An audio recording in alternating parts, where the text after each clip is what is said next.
تمام چیزوں میں کامیابی پائی اور آپ سرخرو ہو گئے۔ حضرت یوسف علیہ السلام کے بچپن میں آپ کے بھائیوں نے حسد کی وجہ سے آپ کو گھر سے دور لے جا کر جس کنویں میں ڈالا تھا، اس وقت کنویں کا پانی کھارا تھا، لیکن آپ کی برکت سے وہ کھارا پانی میٹھا ہو گیا۔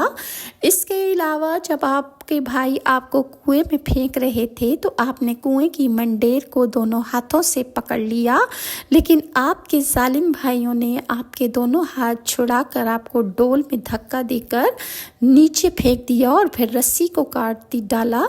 لیکن رسی کٹتے ہی حضرت جبرائیل علیہ السلام کی مدد سے اللہ تعالیٰ نے آپ کو ایک چٹان پر بٹھا دیا۔